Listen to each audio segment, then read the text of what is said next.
Welcome back to the third session of Mastering Diversity in Skincare and the Elements of Successful Treatment Modalities.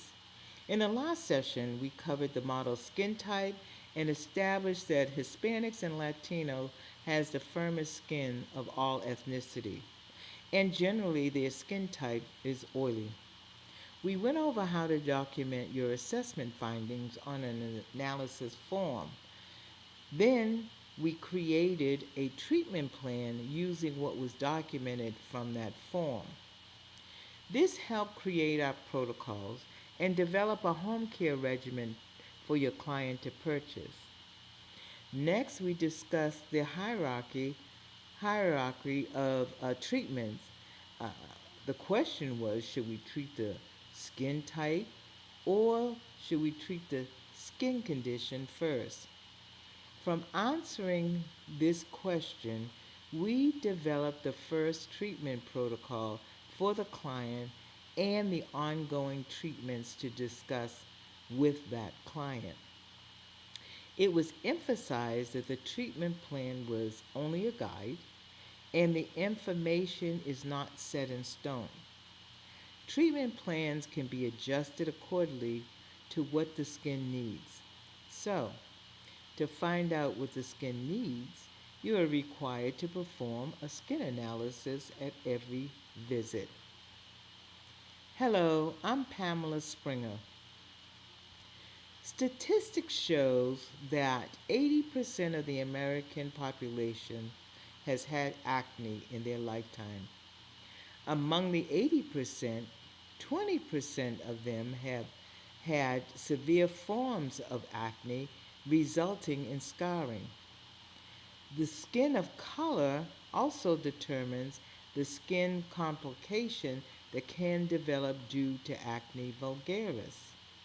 The darker skinned individuals are more prone to the development of post-inflammatory hyperpigmentation, while they are most usually affected by acne cosmetica, which is using hair care products that are either waxy or greasy that eventually clogs pores. Even though acne prevails at a higher rate in fair-skinned population, the cystic form of acne is very highly seen in people who live in Mediterranean regions such as Spain, Iran, Turkey, Syria, and many other countries in this region.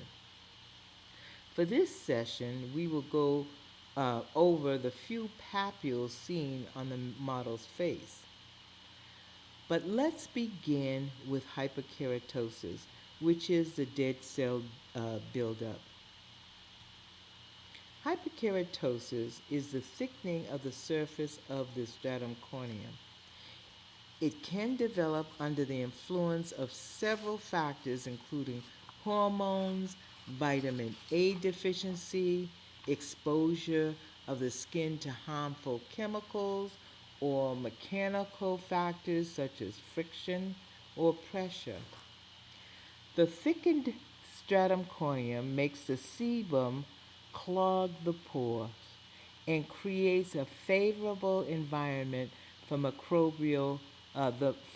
microbial population. The increasing fluid content increases, and now there's swelling and inflammation surrounding the tissues of the follicles, forming papules. Papules stem from closed comedone. When the sebum flow slows down, the skin becomes congested within the follicular wall.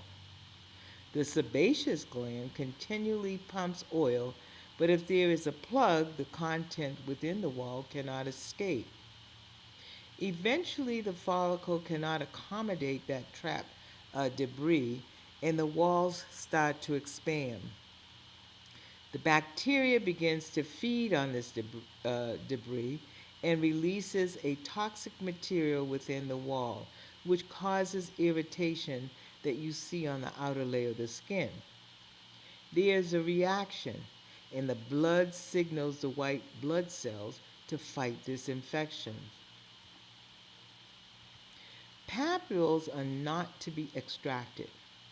Performing extractions puts pressure on the papule and may cause the follicular wall to rupture. If the wall ruptures, that infectious material enters the bloodstream. We learned in our aesthetics training that the typical clinical presentation of a papule appears red in color, resembling a small lesion or bump on the surface of the skin.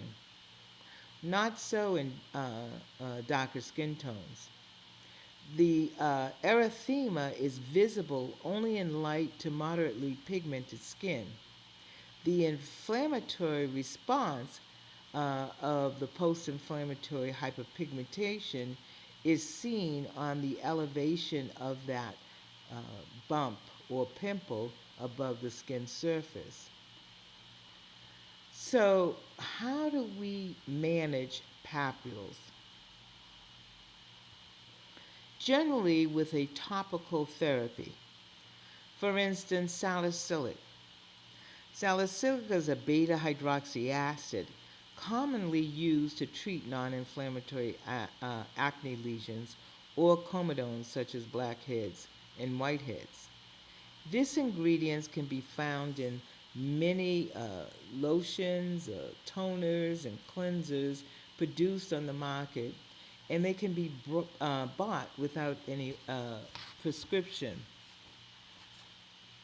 This topical agent acts as an exfoliating agent by promoting the removal of dead skin cells. In addition, this agent can reach deep into the follicles and can act directly within them to effectively remove debris and dead skin cells. Thus, the blockage of the pore is removed from its plug, and the accumulation of debris decreases, and as a result, acne breakouts are prevented. Another well-known topical is benzoyl peroxide. This topical agent can be an ideal choice for mild acne or a monotherapy with fewer inflammatory acne lesions when they are present.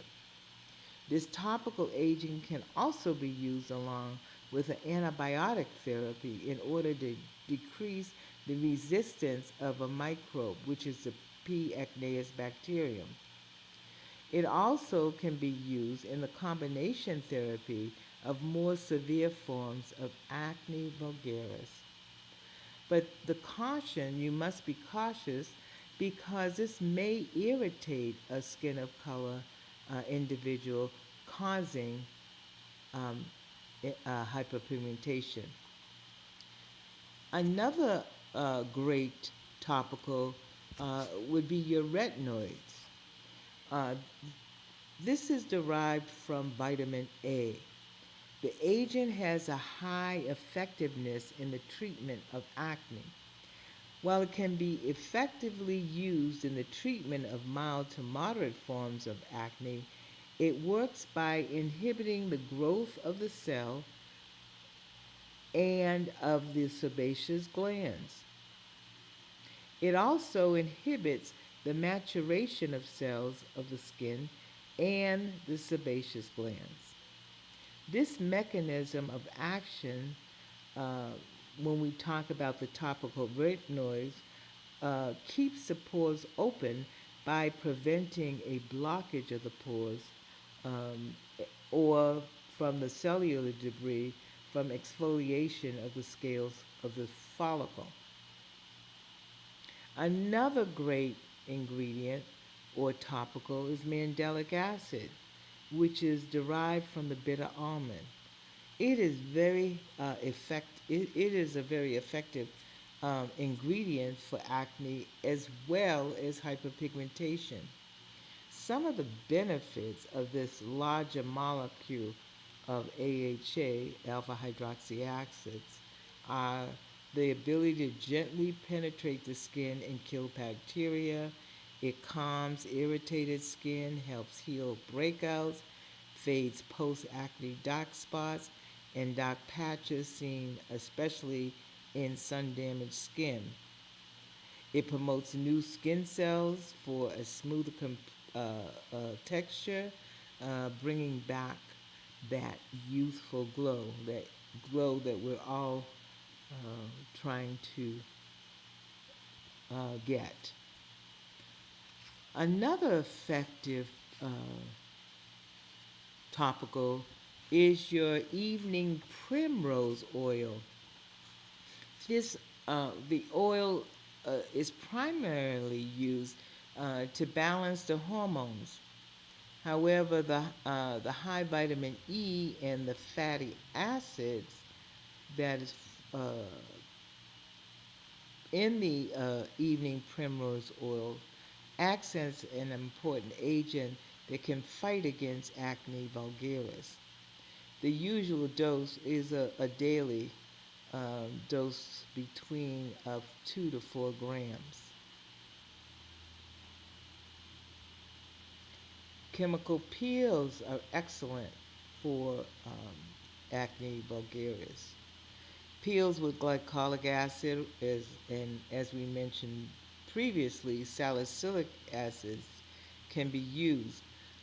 These are effective, but the safety of these methods should be evaluated before using on skin of color. It has been found that sometimes chemical peels are more effective in darker skin individuals and really helps in fading the secondary hyperpigmentation caused by acne. Now you have phototherapy, which is the red light or the blue light that can be used to fight acne. Photodynamic therapy is another way that you can go and to help treat the acne vulgaris. Apart from these therapies, fractional laser treatments and high frequencies can also be used. So let's just basically talk and sum all of this up, and let's just pinpoint the management that of acne vulgaris in diverse skin tones. The treatment of acne in the Hispanic Latino population can be aggressive as possible in order to avoid serious cosmetic defects from scarring and post-inflammatory hyperpigmentation. When you're giving an aggressive treatment, the skin needs to be prepped from 2 to 4 or maybe 6 weeks prior to you actually giving an aggressive treatment, like a layering of Jesner's and a layering of TCA.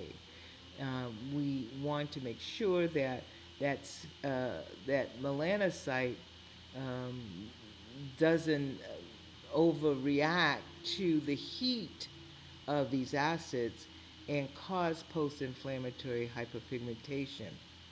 Um, I think it's really wise to treat acne at a very early stage rather than begin a treatment at a later stage, because early treatment of acne vulgaris is effective and it prevents the irreversible defects of the skin, like scarring. It is also important to start the prevention with an acne home care regimen. And this is the ideal way to keep the second or third wave of acne vulgaris away. An active prevention plan includes maintenance of proper skin hygiene, usage of safe cosmetics, and proper care of the skin. And all of this can prevent in pore clogging. This is the end of the presentation. If you have any questions regarding this presentation, Do not hesitate in writing your comments below in the comments section of this video.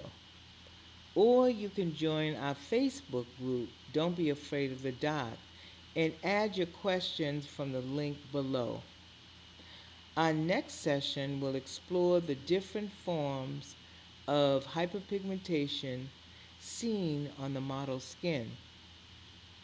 To to assess your knowledge of hyperpigmentation, um, answer these questions below because that is what we will go over in our next session. Um, and we will be giving in-depth answers because most skins, no matter if they're a Fitzpatrick 3 to 6, basically you're going to see some form of hyperpigmentation. And I think it's prevalent. Um,